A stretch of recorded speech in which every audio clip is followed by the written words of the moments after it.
மதிமுக பொதுச் செயலாளர் வைகோவின் தாயார் மாரியம்மாள் உடல்நலக் குறைவு காரணமாக நெல்லை மருத்துவமனையில் இன்று காலை உயிரிழந்தார். அவருக்கு வயது 98. இது குறித்து கூடுதல் தகவல்களை தருகிறார் செய்தியாளர் ஷாகுல் ஹமீத். ஷாகுல் ஹமீத், மாரியம்மாள் அவர்களுடைய உடல் மருத்துவமனையில் இருந்து கலிங்கப்பட்டிக்கு கொண்டு செல்லப்பட்டு விட்டதா? இது குறித்து சொல்லுங்க. வைகோவுடைய தாயார் இன்று காலை 8:45 மணி அளவில் திருநெல்வேலியில் இருக்கக்கூடிய தனியார் மருத்துவமனையில் மூச்சு திணறலால் உயிரிழந்திருக்காங்க. அவங்க கடந்த 4 நாட்களாக சுகமில்லாமல் இருந்திருக்காங்க. நேற்று அதிகாலை 2:30 மணி அளவில் ட்ரிப் ஏற்றிட்டு இருக்கும்போது அவங்களுக்கு மூச்சு திணறல் ஏற்பட்டிருக்கு. இதனைத் தொடர்ந்து அவருடைய குடும்பத்தில் இருந்து அவருடைய தம்பி ரவிச்சந்திரன் டெல்லியிலிருந்து சென்னை வந்திருந்த தலைவர் வைகோ அவர்களுக்கு அவங்க தகவல் தெரிவிச்சிருக்காங்க. உடனே வைகோ அவங்க சென்னையிலேருந்து காலையில் பெறப்பட்டு தூத்துக்குடி இறங்கி தாயாருடைய பார்க்க வர இருந்தாங்க. தூத்துக்குடி இறங்கி திருநெல்வேலி வந்தாங்க. அவங்க வர்றதுக்கு முன்னாடி அவருடைய தாயாருடைய உடல் உயிர் பிரிஞ்சிருச்சு. அதுக்கப்புறம் அவருடைய தாயார் மாரியம்மாளுடைய உடலை திருநெல்வேலி மருத்துவமனையிலிருந்து தற்பொழுது கலிங்கப்பட்டி அவருடைய இல்லத்திற்கு கொண்டு வந்திருக்காங்க. ஷாகுல் ஹமீத், மாரியம்மாள் அவர்களுடைய இறுதிச் சடங்குகள் எப்போது நடைபெறதா இருக்கு? இது குறித்து தகவல்கள் இருக்கா?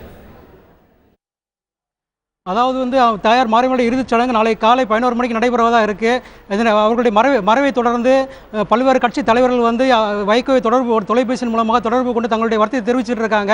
தற்பொழுது திமுக மகளிர் அணி தலைவி கனிமொழி எம்பி இப்பொழுது கலிங்கப்பட்டிக்கு வந்துட்டு இருக்க ஒரு தகவல் இருக்குது. நாளை காலை மு.க. ஸ்டாலின் அதாவது திமுகவுடைய துணை பொதுச் செயலாளர் மு.க. ஸ்டாலின் கலிங்கப்பட்டி வர இருக்காங்க. பல்வேறு தலைவர்களும் வைகோவை நேரடியாக தொலைபேசியில் தொடர்பு கொண்டு தங்களுடைய வருத்தத்தை தெரிவிச்சிருக்காங்க. வீரமணி திராவிட கழக பொதுச் செயலாளர் வீரமணி சிங்கப்பூர்ல இருந்து அறிக்கை விட்டிருக்காரு. தொடர்ந்து இங்கே சுற்றி உள்ள கிராம மக்கள் அவருடைய உடலுக்கு அஞ்சலி செலுத்திட்டு இருக்காங்க. மாரியம்மாள் கிட்டத்தட்ட அவங்களுக்கு 96 வயசு ஆகுது. அவங்க வைகோ நடத்திய பல்வேறு, அதாவது வைகோ அவருடைய இயக்கத்தின் சார்பாக நடத்திய பல்வேறு அறப்போராட்டங்கள் கலந்துட்டு இருக்காங்க. குறிப்பாக 2 மாதத்துக்கு முன்னாடி இந்த கலிங்கப்பட்டியில் நடைபெற்ற மதுக்கடை மூடக்கூடிய போராட்டத்தில் கலந்துக்கிட்டு உறுதியாக இருந்தாங்க. அந்த போராட்டத்தில் உறுதியாக இருந்தாங்க. அதுபோக கடந்த 4 நாட்களாக அவங்க வயோதிகத்தின் காரணமாக சற்று உடல்நலக் குறைவு அவங்களுக்கு ஏற்பட்டிருக்கு. 3 நாட்களாக அவர்கள் உணவு எடுக்கிற கொஞ்சம் கொஞ்சமாக குறைஞ்சிட்டு இருந்திருக்கு. நேற்று மாலை அவங்க ரொம்ப சோர்வடைஞ்சிருக்காங்க.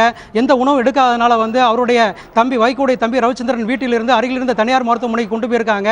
அங்கே அவருக்கு ட்ரிப் ஏற்றப்பட்டிருக்கு. இரவு 2:30 மணி அளவில் அவங்களுக்கு திடீரென்று மூச்சு திணறல் ஏற்பட்டிருக்கு. உடனே அவருடைய குடும்பத்தார்கள் ஒன் பை ஒன்னாக எல்லாருமே மருத்துவமனையில் குமிழ ஆரம்பித்த பிறகு காலை எல்லாருமே 7:30 மணிக்கு மருத்துவமனையில் அருகில் இருந்தாங்க. எல்லாருக்கிட்டையுமே அவங்க கவனித்து பேசியிருந்திருக்காங்க. ஆனால் காலையில் 8:45 மணிக்கு அவருடைய உயிர் மூச்சு திணறல் காரணமாக உயிர் பிரிஞ்சிருக்கு.